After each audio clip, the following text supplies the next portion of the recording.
सोलापूरच्या नूतन खासदार प्रणिती शिंदे यांनी जिल्हा परिषदेमध्ये तब्बल 2.5 तास आढावा बैठक घेतली।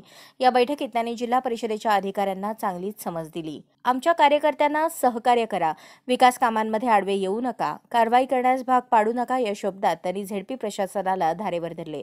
खासदार प्रणिती शिंदे यांच्या बैठकीला सीईओ मनीषा आभाळे, अतिरिक्त मुख्य कार्यकारी अधिकारी संदीप कोहिनकर, माजी मंत्री सिद्धाराम म्हेत्रे, माजी आमदार दिलीप माने, दूध संघाचे संचालक सुरेश हसापुरे, मल्लिकार्जुन पाटील, कार्याध्यक्ष नंदकुमार पवार, भारत जाधव यांच्यासह सर्व विभाग प्रमुख उपस्थित होते। बैठकीदरम्यान दलित वस्ती, शाळा दुरुस्ती, जलजीवन, पाणी पुरवठा, जलसुविधा, नागरी सुविधा अथवा सेस फंड निधी वाटपासाठी आमदारांच्या शिफारसीची गरज नाही। ग्रामपंचायतीच्या ठरावानुसार लोकसंख्यानिहाय निधी वाटप करण्यात यावा। आमदारांची शिफारस बंधनकारक असल्याचे भासवल्यामुळे अनेक गावे विकासापासून वंचित राहत आहेत। आमदारांच्या शिफारशीशिवाय गावाला निधी मिळणार नाही असा शासन निर्णय आहे का, असे अनेक सवाल खासदारांनी केले। सुरेश हसापुरे यांच्यामुळे ही महत्त्वाची बैठक झाली। जलजीवन मिशन, पाणी पुरवठा विभागाच्या 189 कामांची बिले आठवडाभरात ठेकेदारांना मिळणार आहेत। 189 कामांवरून मोठा गदारोळ उडाला होता। या कामांवर चौकशी समिती नेऊन चौकशी करण्यात आली होती।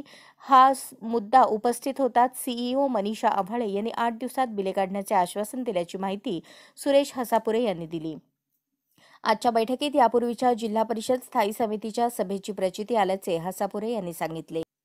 विशेषतः अक्कलकोट, दक्षिण सोलापूर या 2 तालुक्यातील थांबलेल्या विकास कामांना आता गती मिळणार आहे।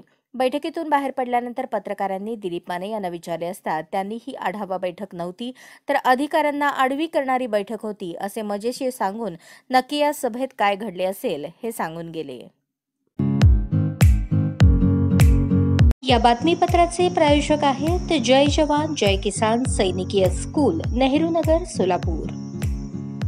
अशाच नवनवीन अपडेटसाठी जनता राज्य न्यूज चॅनलला सबस्क्राईब करा, लाईक करा आणि शेअर करायला विसरू नका।